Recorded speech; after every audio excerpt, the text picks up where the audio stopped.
View. Thank you, Mr. Schlessel, and good evening, ladies and gentlemen, members of council, residents, and friends. This is our second ever State of the City address. I wish we could be doing this in person as we did the last time, but things being what they are, I'm just happy we have the ability to bring this messaging to you remotely. We have all been through a tough year, but we have faced those challenges in Lyndhurst fashion. I recently told members of our staff that it takes exceptional people to face exceptional challenges and to do it exceptionally. I'm proud of the way each employee in each of our departments looks to deliver excellent service to our residents and have done so every day, even in a pandemic. We have a lean, service-focused team that looks not only to solve problems, but to create opportunities from those solutions. That can-do approach is mirrored in the function of our City Council, whose members are always well-informed and purpose-driven in how they budget and craft the programs and services that benefit our residents. The challenges our community of Lyndhurst faced at the hands of the COVID-19 pandemic were not unique, but I believe our response was. We had to move quickly and decisively to assure the services our residents rely upon were not interrupted and that access to every city department was maintained. Our City Council took immediate action, which enabled our administration to stay ahead of any problems the pandemic placed on our doorsteps. On March 24th, 2020, day one of the state's stay-at-home order, a letter was posted in every city department under the definition of essential. It is my firm belief that what we do in every single area of city operations is either emergent or supports that which our residents regard as an emergency situation. Every employee here makes significant contribution to the quality of life for our residents, and we take great pride in how their work is delivered daily. Our offices were open every working day. Our services were delivered every single day. We took steps to assure the safety of our city workers and the public, always with an eye on getting the job done, and I believe we did it well. Our purpose is to serve you, to safeguard our community, to protect your health, your property, and our collective Lyndhurst way of life. Responding to the pandemic and the many other challenges brought about by societal happenings across our country takes patience, training, and resolve. Our personnel, especially in our police and fire departments, are indeed prepared with training in trauma, crisis intervention, and de-escalation, among their many other skill sets. Members of every city department participated in diversity training, and we consistently look for opportunities to bring the best to every situation. Members of City Council and school administrators had the chance to participate in police de-escalation training, which was a tremendous learning experience for all involved. I must give a shout out to our partners at Hillcrest Hospital and its president, Dr. Richard Parker, who has virtually met with me and area mayors regularly to keep us well informed on any pandemic-related issues, as well as the hospital's preparedness, and has responded to any questions we have related to how we can keep our residents and employees safe and healthy. These meetings have been an important platform for us as municipal leaders, and I'm truly grateful for Dr. Parker's gift of time and collaboration. So enough about pandemics and challenges. I would like to turn focus to the progress we have made these past 2 years, progress in spite of whatever challenges there may have been. Now that we are starting to transition from pandemic mode into some sort of normal mode, we are well positioned to restart the more social aspects of Lyndhurst community life while following the best guidance available. We will open our pool and spray park and have made some nice improvements to our Lyndhurst Park playground. Our picnic pavilions will be available for resident reservation, and our community center has resumed booking private events. We have scheduled our Mayor's Young at Heart event for Sunday, June 6th at the community center. We are planning our summer concerts in the park with a wonderful array of entertainers. The Hillcrest Concert Band will be with us once again for our 4th of July celebration, and we will have our National Night Out event on Tuesday, August 3rd. We are planning a festive return of our Lyndhurst Home Day as well. We are approaching all of this planning with the optimism and anticipation that echoes our residents' hopes for normalcy. The 2020 census data indicates we have just over 13,000 residents living in our city. 11,400 are adults, and 32% of those adults are seniors. We have a median age of 48.4 in our city, So the services we provide Lyndhurst seniors are a very important part of what we do today and for the future, which makes our work with the Community Partnership on Aging integral to providing the widest array of programs possible. Our community center, which I said earlier, has begun reserving private events again, although it had been closed to the public, has been a hub of daily activity, serving the dietary needs of our community through the Hillcrest Meals on Wheels program, or as a pickup location for meals prepared for our seniors by the Community Partnership on Aging. Food insecurity has been a big issue across the region, and our community would not have done well without these programs. Illustrating that need, I'm proud to report that our Community Partnership on Aging has done awesome work, providing over 44,000 meals in 2020, which was a 366% increase over 2019. And CPA distributed nearly 100,000 pounds of produce, meat, dairy, and shelf-stable foods to residents. CPA also received grant funding from the McGregor Foundation to jumpstart the CPA Connects initiative, which provided laptops and mobile hotspots to isolated seniors. Many of the CPA programs were able to be continued remotely or out of doors as staff looked for every opportunity to stay connected with our residents. Your city council is active, engaged, and absolutely Lyndhurst focused. We have been conducting meetings remotely and are pleased that many do view them when they are streamed on Facebook Live. We continue to have meetings get to the point to assure the best results, the best programs, and the best outcomes for our residents. Even when we disagree, the focus is on what delivers what is best for you, our residents. It is something in which I and our city council take great pride. Budgeting is one of the most critical functions our city administration and council tackle yearly and guides all that we accomplish. Council studies all requests and places money in specific funds for each and every discipline, and our administration oversees the spending of those dollars efficiently, effectively, and most importantly, legally, with an eye to returning as much back to the overall pot at the end of each year as possible.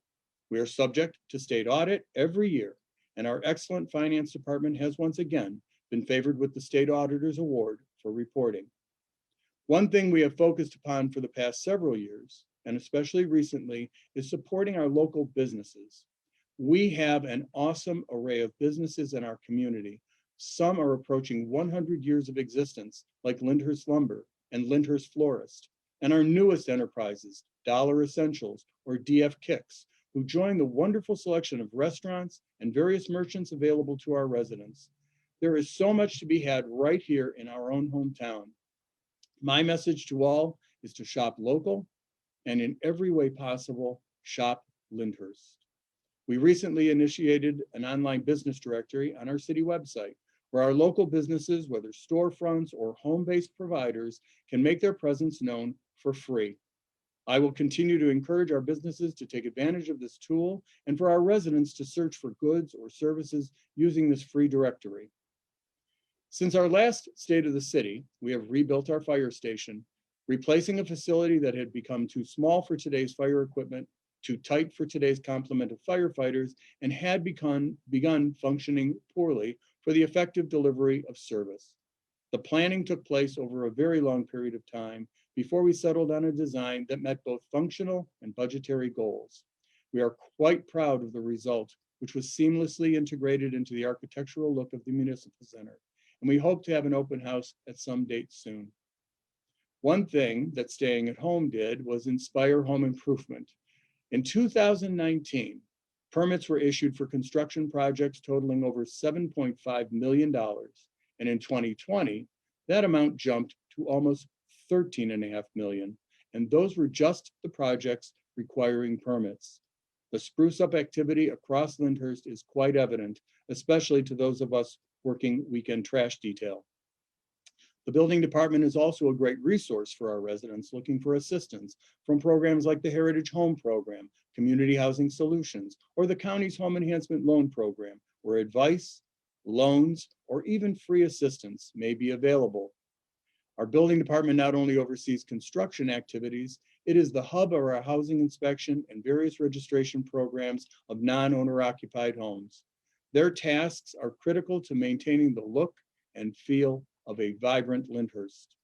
Speaking of upkeep, Council will soon be recommending homes for recognition as properties of distinction, which has one home in each of the city's 4 wards selected in the months of June, July, and August because they are so well maintained and inspire us all.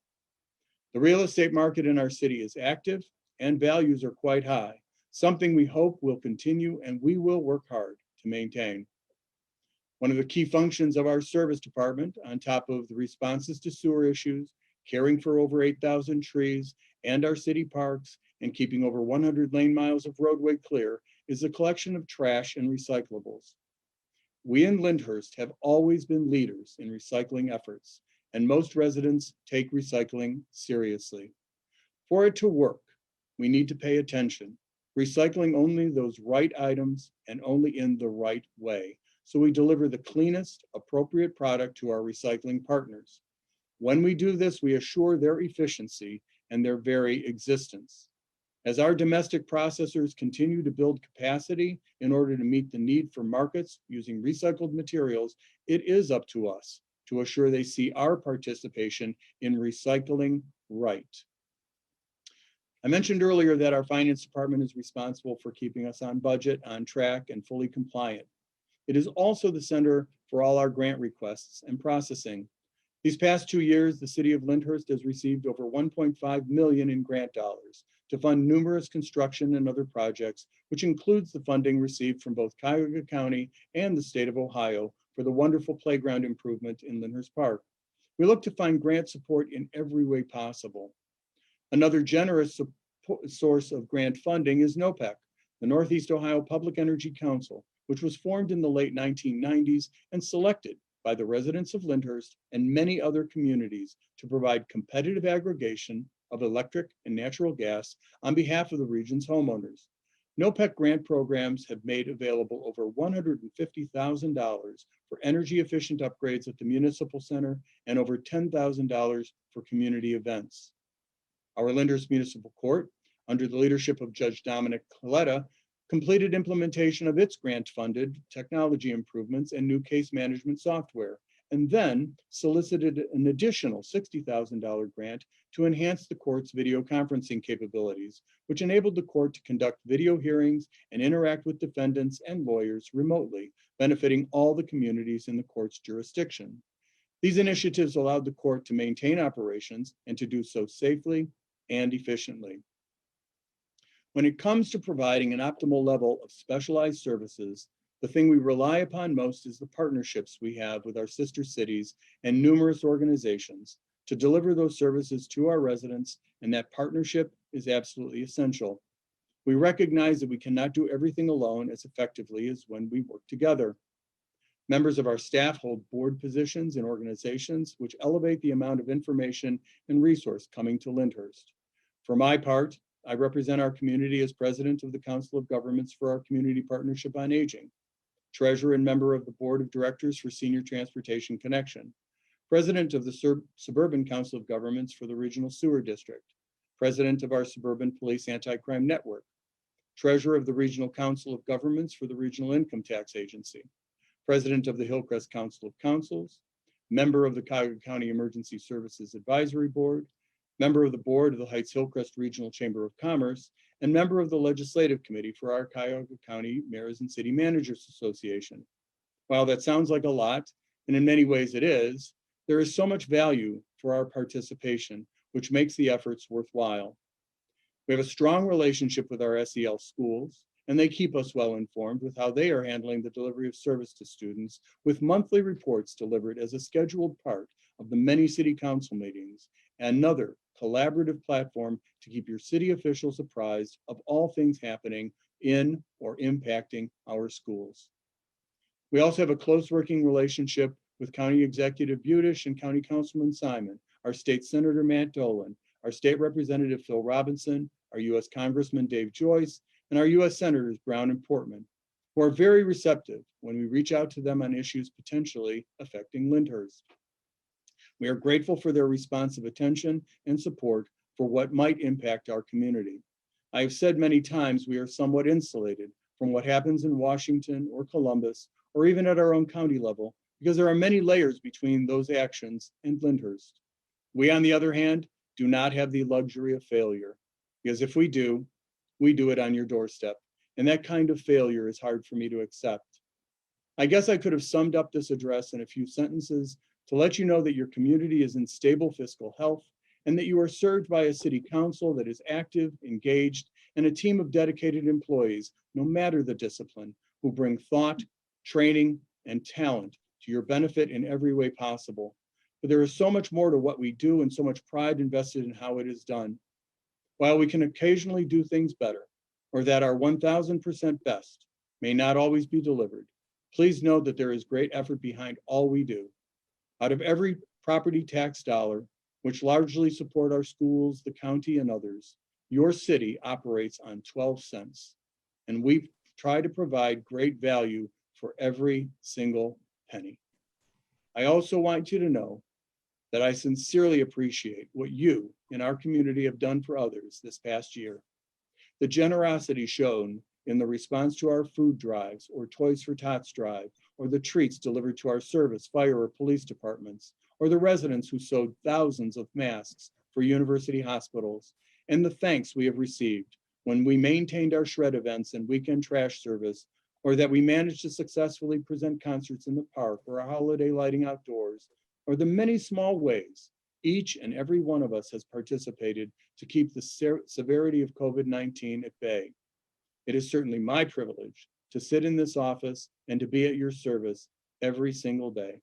Thank you for listening, and good night.